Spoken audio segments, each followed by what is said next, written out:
राम जी, आत्मा मंथन में आपका स्वागत है। अब मैं आपको दूसरे नवरात्र पे 9 देवियों में से माँ ब्रह्मचारिणी के बारे में बताने वाली हूँ। माँ ब्रह्मचारिणी जो है मंगल ग्रह से रिलेटेड है, ठीक है। जिनके भी मंगल डिस्टर्ब्ड होते हैं उनको इनकी पूजा करनी चाहिए। राइट हैंड में उनके पास जपमाला और लेफ्ट हैंड में उनके पास कमंडल होता है, ठीक है। ये देवी के पास जो है चीज़ें होती हैं। उनका साधारण सी उनकी वेशभूषा होती है जिसके अंदर वो तप करती हुई दिखाई देती हैं। ब्रह्मचारिणी का मतलब क्या है? ब्रह्म का अर्थ है तप करना, चारिणी मतलब तप का आचरण करने वाली, ठीक है। वो तप का आचरण किया। उन्होंने इतनी घोर तपस्या की, जब नारद जी की प्रेरणा हुई, उन्होंने नारद जी ने जाकर बोला कि शिव शंकर जो हैं इनके पति होंगे, तो उनको प्राप्त करने के लिए इन्हें जो है तप करना पड़ेगा। अब वो तप करने के लिए जो है निकल गई, ठीक है। पिता की आज्ञा से वहाँ चली गई। अब वहाँ जाकर उन्होंने घोर तप किया, कंद मूल फल खाए, ठीक है। फिर उसके बाद फिर तप किया। उसके बाद तप ऐसा था कि सिर्फ जो पत्ते गिरते थे ज़मीन पर, बेल पत्र के सूख जाते थे, सिर्फ उसे खाकर उन्होंने जो है तपस्या की, तो उनका नाम अपर्णा हुआ उससे। फिर धूप झेली, बारिश झेली, उन्होंने उसमें बैठकर भी तपस्या की। उसके बाद खाना पीना, वो पत्ते भी खाने छोड़ दिए और उसके बाद भी तपस्या करती चली गई लगातार। ना बारिश की चिंता करी, ना धूप की चिंता करी।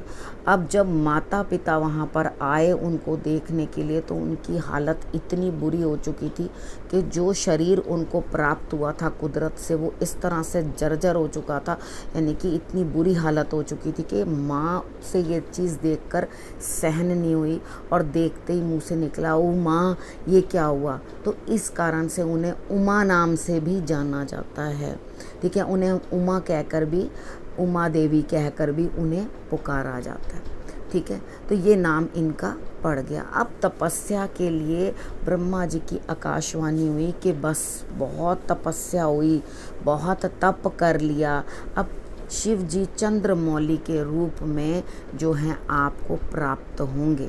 तो उन्होंने क्या किया, अब अपने घर लौटो। तो वहाँ से वो अपने घर को लौटी इतना तप करने के बाद, और वहाँ जाकर के अब उनके विवाह की तैयारियाँ आरंभ होनी थी। तो यहाँ पर हम क्या चीज़ समझते हैं, अगर हम अपनी बॉडी में, जिस तरह मैंने आपको मूलाधार चक्र के बारे में पहले नवरात्र का बताया, देवी शैलपुत्री के बारे में बताया, उस तरह से अब जो है स्वाधिष्ठान चक्र जो है वो एक्टिव करने की बारी है। यानी कि दूसरे नवरात्र पे ध्यान साधना जो है हमने स्वाधिष्ठान चक्र पे करनी है, ठीक है। एक आपने इनको मंगल ग्रह से रिलेट करना है, ठीक है। अब इतनी ऊर्जा और इतनी हिम्मत तो मंगल के अंदर ही हो सकती है, ठीक है। तो आपने मंगल ग्रह से रिलेट करना है इनको। मंगल के रिलेटेड कोई भी दिक्कतें हैं तो आप जो है इनकी जो है पूजन कर सकते हैं। विवाह में देरी हो रही है तो आप इनका पूजन कर सकते हैं, ठीक है। अब माँ को जो मेडिटेशन करते हैं, ये नवरात्रों में 9 रातें जो होती हैं बड़ी महत्वपूर्ण होती हैं। ये सोने की नहीं होती हैं, ये जागने की होती हैं, ये मेडिटेशन करने की होती हैं। तो यहाँ पर अब सेकंड चक्र की तरफ चलते हुए दिखाई देते हैं, जो स्वाधिष्ठान चक्र है, ठीक है। रिपीट कर दिया मैंने 2-3 बार ताकि आपको ये चीज़ जो है समझ में आ जाए, ठीक है ना। अब उसके बाद आपने भोग क्या लगवाना है माँ को।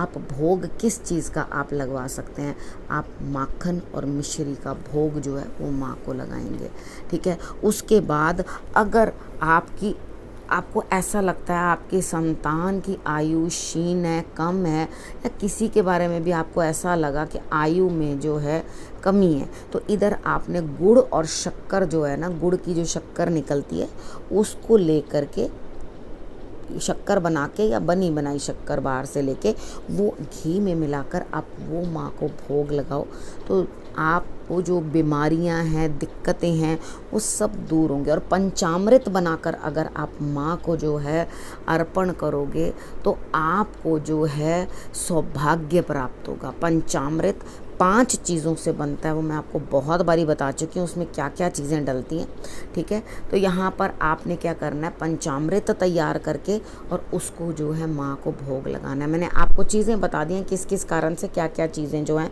वहाँ पर होंगी। अब इसके अंदर माँ को विजय प्राप्त हुई, तप से निकल कर माँ बाहर आई।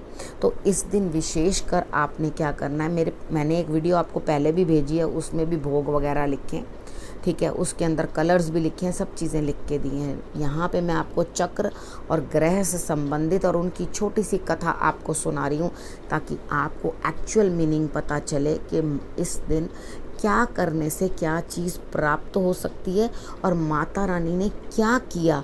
सब चीज़ें इतनी ज़्यादा सरलता से प्राप्त नहीं होती। उन्होंने शंकर भगवान को प्राप्त करने के लिए जितना तप किया, देवताओं ने भी ये चीज़ कही कि आपके जैसा तप करने वाला कोई नहीं, ये आपसे ही संभव था और कोई कर नहीं सकता था, ठीक है। अब आपको मालूम पड़ गया कि नवरात्रे वाले दिन आपने क्या करना है। दूसरे नवरात्रे वाले दिन माँ ब्रह्मचारिणी को किस तरह से क्या भोग लगाना है, कैसे पूजन करनी है, ठीक है। अब आप लोगों को दूसरे नवरात्र की बहुत बहुत शुभकामनाएं।